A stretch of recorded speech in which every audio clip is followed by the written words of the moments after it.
আগের ভিডিওতে আপনাদের দেখিয়েছি কলকাতা থেকে বহরমপুর পর্যন্ত বাই রোড আমরা কিভাবে আমাদের জার্নি কমপ্লিট করলাম এবং রাস্তার কন্ডিশন কেমন ছিল। এই ভিডিওতে আমরা দেখাবো যে বহরমপুর থেকে শিলিগুড়ি পর্যন্ত রাস্তার কন্ডিশন কেমন আছে এবং এরপরে এবার নর্থ বেঙ্গলে গিয়ে আমরা যে অফবিট জায়গাগুলোতে গেছি তার ভিডিওগুলোও পরপর আসতে চলেছে। পার্ট 1 এর ভিডিওটি দেখতে হলে দেখে নিতে পারেন এন্ড স্ক্রিন থেকে অথবা ডেসক্রিপশন থেকে, যেখানে আমি সেই ভিডিওর লিংক দিয়ে দেব। বহরমপুর টাউন বাদিকে অ্যারো দিয়ে দেখানো আছে গ্রিন বোর্ডে, এই যে। আর আমরা এই ডান দিকে বাইপাস দিয়ে উঠে যাব।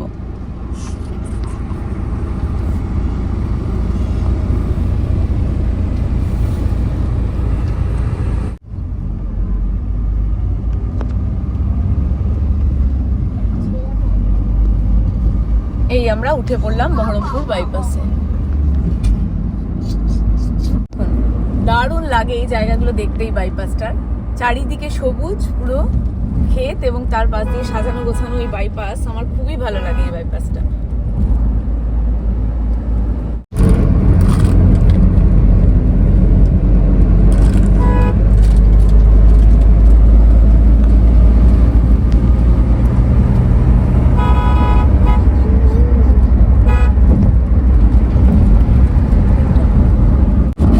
যখন এই বাইপাসটা হয়নি এবং বহরমপুর সিটির মধ্যে দিয়ে যেতে হতো, তখন কিন্তু বেশ টোটো, বাস, সাইকেল সব ধরনের যানবাহনের মধ্যে দিয়ে যেতে গিয়ে অনেকটা টাইম সময় চলে যেত।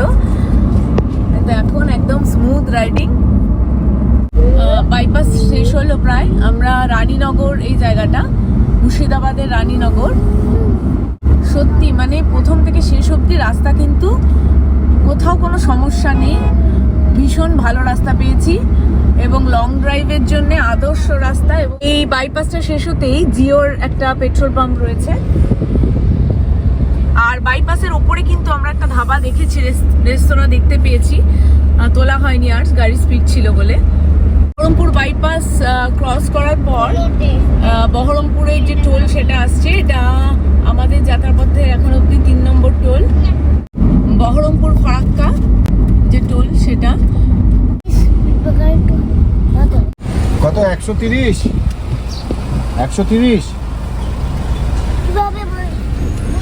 130 কাটে এটাতে।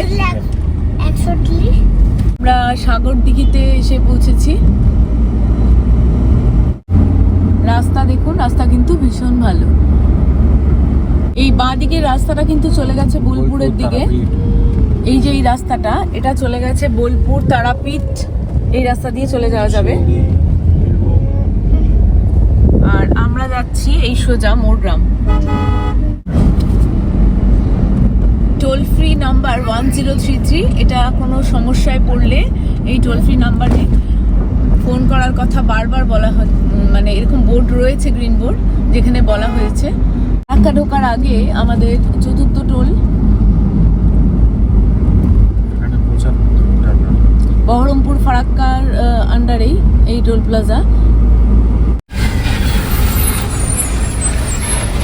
কত কাটে? 75 টাকা। এখানে 75 টাকা কাটলো। রাস্তার ধারের কৃষ্ণচূড়াগুলো একেবারে টকটকে লাল, সাধারণ লাগছে। আমরা পৌঁছে গেলাম ফারাক্কা ব্রিজে।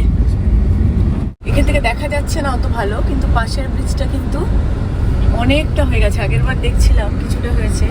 সুন্দর লাগছে গাছটা, দেখুন গাছটা পুরো লাল ফুলে ভরে গেছে, ভালো লাগছে। আমরা মালদায় ঢুকে গেলাম। এতক্ষণ রাস্তা ভীষণ ভালো, কোনো রকম কোথাও সামান্যতম সমস্যা হয়নি। আজকে রবিবার, এমনিতে প্রথম থেকে দেখছি রাস্তা কিন্তু একদমই ফাঁকাই, কোনো রকম বড় গাড়ির কোনো রকম জ্যামও কিন্তু চোখে পড়ছে না, লরি খুব বেশি রাস্তা দেখছি না, মোটামুটি ফাঁকা রাস্তা দিয়েই চলে এলাম আমরা। 5 নম্বর টোলের কাছে আমরা চলে এলাম। ফারাক্কা রায়গঞ্জ 5 নম্বর টোল। কত? 145 আর ফেরারটা? এটা 145 এবং যদি ফেরা হয় তাহলে 145-এর হাফ লাগবে। কালিয়াচক পৌঁছে গেছি। কালিয়াচকের ভিড় অবশ্য এড়ানো গেল না।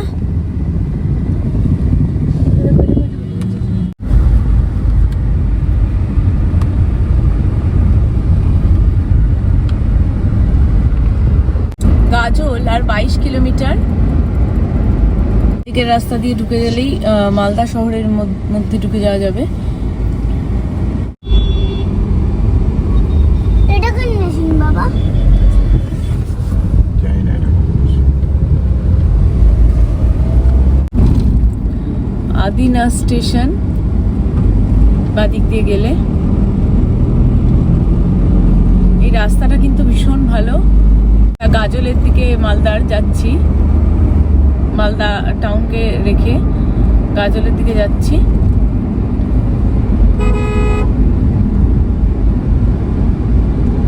ফারাক্কা থেকে এই গাজলের যে রাস্তাটা, পুরো রাস্তাটাই এরকম, কোথাও কিন্তু কোনো রকম রাস্তার মধ্যে প্যাচওয়ার্ক বা কিছু চোখে পড়লো না। ভীষণ ভালো এবং যথেষ্ট ভালোভাবে গাড়ি নিয়ে যাওয়া যাচ্ছে। আমরা গাজল টোলে চলে এলাম। কত কাটে? 65 রুপিয়া। গাজল টোলে 65 টাকা কাটে। তার মানে 24 ঘন্টার মধ্যে যদি আপনি ফেরেন 50%, মানে এখানে 30 টাকা কাটবে।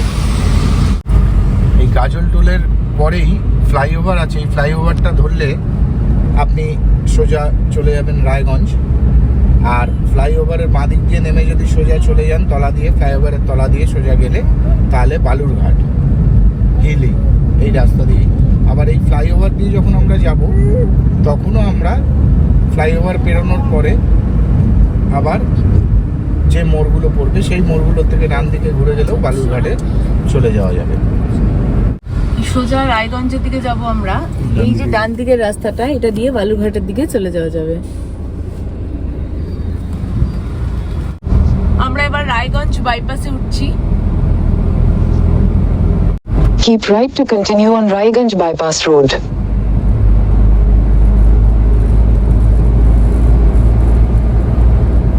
Continue on Raiganj Bypass Road for 12 kilometers.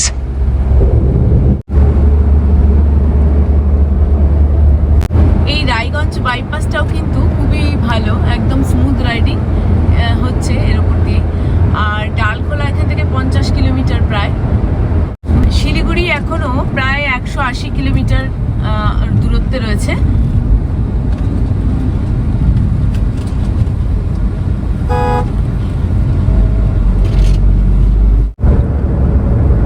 Raiganj বাইপাসের ওপরে খুব সুন্দর করেছে এই ছোট্ট একটা ব্রিজের মতো।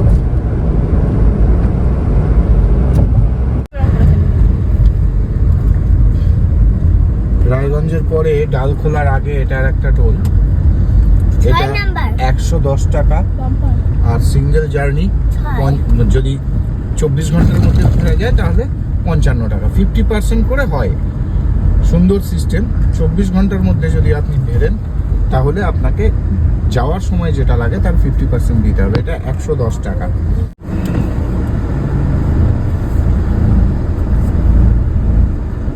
এটা হচ্ছে বোতলবাড়ি রোড সামনে। এই ডান দিক দিয়ে বোতলবাড়ি চলে যাচ্ছে। এই যে এই রাস্তাটা দিয়ে বোতলবাড়ি হয়ে চলে যাওয়া যায়। Continue on Botolbari, Rasakova Road for 17 kilometers. এই রাস্তা দিয়ে গিয়ে আবার ইসলামপুরের আগে ওঠা। আমরা করণদিঘি হয়ে এখন রানীগঞ্জের ওপর দিয়ে ডালখোলার দিকে যাচ্ছি। ভীষণ ভালো রাস্তা, ভীষণই ভালো। মানে এত দূর যে এলাম কোথাও সামান্যতম অসুবিধা কিন্তু হয়নি এবং পুরোটাই রাস্তা ভালো পেয়েছি। আমরা এখন ডালখোলা ক্রস করছি। In 600 meters, turn right. এখান থেকে কিষানগঞ্জ দেখাচ্ছে 28 কিলোমিটার এবং শিলিগুড়ি আর Turn right. কিলোমিটার।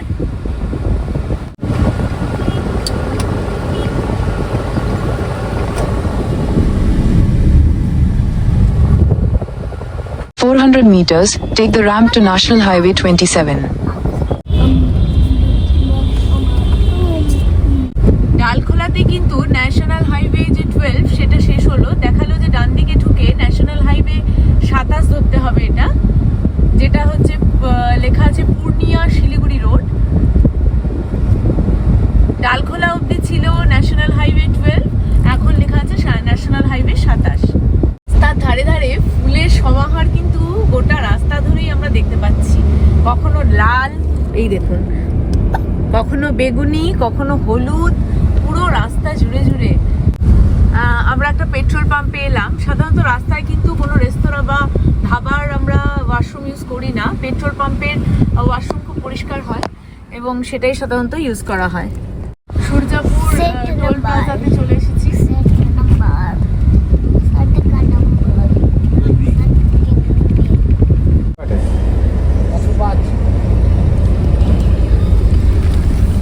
এটাতে 105 টাকা কাটে।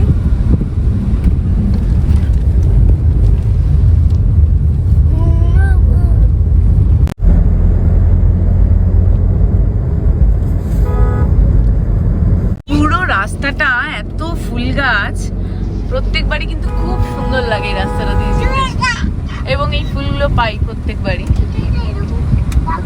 খুব ভালো লাগে।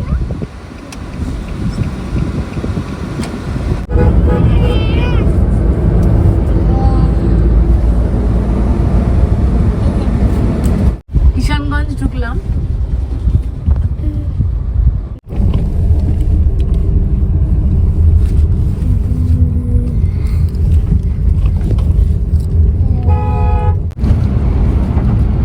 কিষানগঞ্জ ফ্লাইওভারের উপর দিয়ে যাচ্ছি এখন আমরা।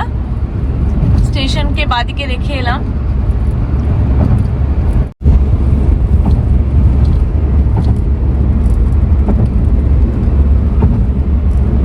শিলিগুড়ি আর 97 কিলোমিটার। বাবা, রেল দুর্ঘটনা হয়েছিল মানে?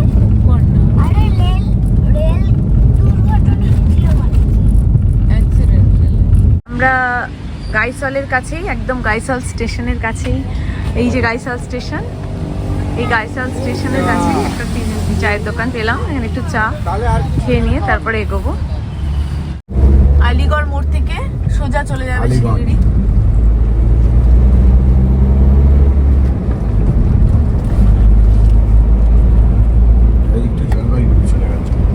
ডান দিকটা জলপাইগুড়ি চলে গেল,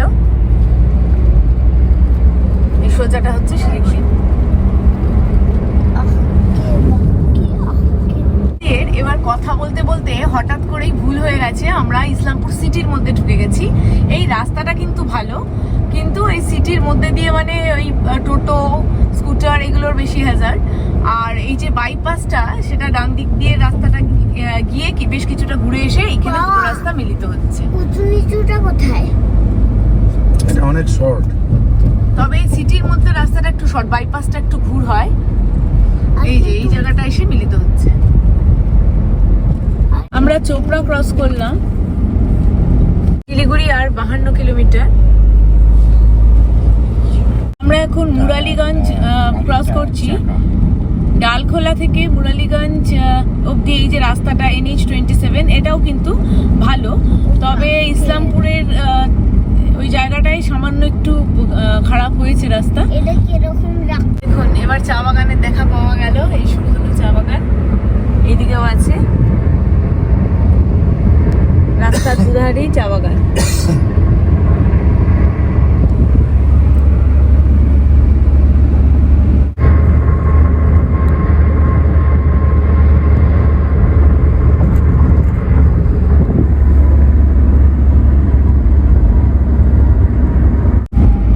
সামনে আমাদের টোল আসছে, এটা লাস্ট টোল।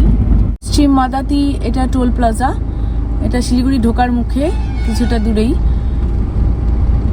ভাই কত কাটলো? কত?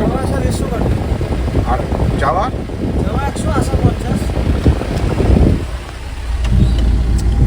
ফুলবাড়ি এখনো 20 kilometre, Bagdogra 14 kilometre.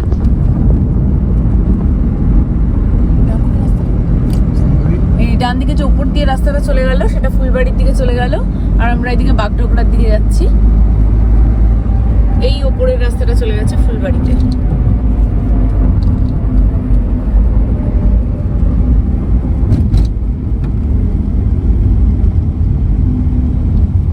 Ghoshpukur college এইদিকে, এটা ঘোষপুকুর মোড়।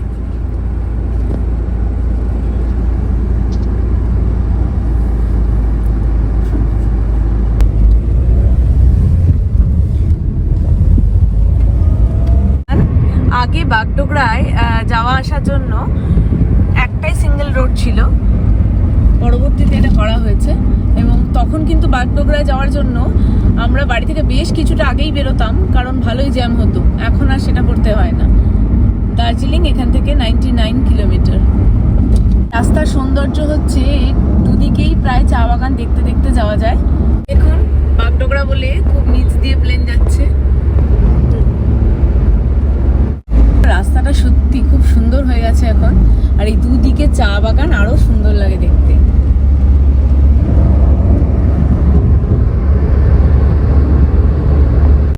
বাগডোগরা ডান দিকে,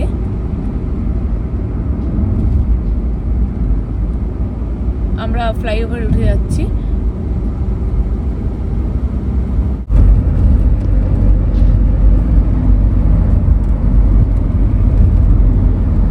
দেখুন লেখা আছে বোর্ডে Bagdogra.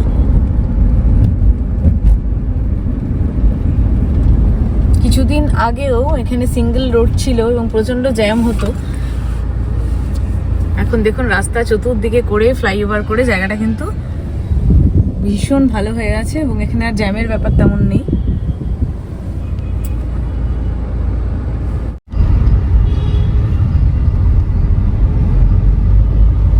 North Bengal university campus এই যে বাঁদিকে, এটা AH2।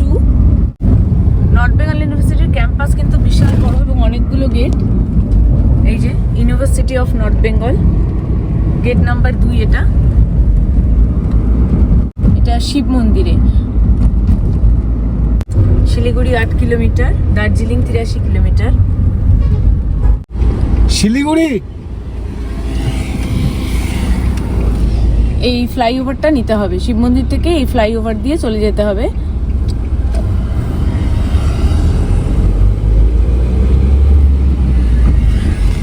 এই রামকৃষ্ণ ফার্নিচারের পাশের দিয়ে যে ফ্লাইওভারটা রয়েছে সেটা ধরে চলে যেতে হবে।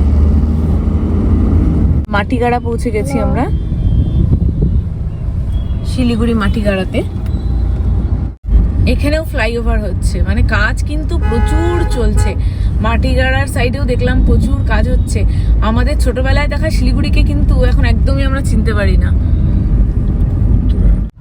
দার্জিলিং মোড়, এখানে কিন্তু খুব জ্যাম, রবিবার তাও বিশাল জ্যাম ঢোকার মুখে। বাদিক দিয়ে যাওয়া যায় দার্জিলিং এর রাস্তা। এটা হচ্ছে দার্জিলিং মোড়। আমরা সোজা যাচ্ছি সিটির মধ্যে। প্রচুর কাজ হচ্ছে এখন ফ্লাইওভারের দিয়ে। ডাইরেক্ট দার্জিলিং মোড় থেকে সিটির মধ্যে ঢোকার যে রাস্তাটা ছিল সেটা বন্ধ করে দিয়েছে, তাই উপর দিয়ে এসে ঘুরে আবার যেতে হলো। শিলিগুড়ি জংশন ছাড়িয়ে এলাম এবং Siliguri bus stand, private bus stand গুলো যেখানে বাস এসে থামে। শিলিগুড়ি তো পৌঁছানো গেল। এবার শিলিগুড়ি পৌঁছে গেছিলাম বেশ কয়েকটি অফবিট জায়গায়। তার মধ্যে গুরুত্বপূর্ণ ছিল মারিয়া বস্তি, পানবু, কোলাখাম, এগুলো এক এক করে এই সব ভিডিওই এখানে আসছে। ততদিন সঙ্গে থাকুন এবং সঙ্গে রাখুন আমাদের এই চ্যানেলকে।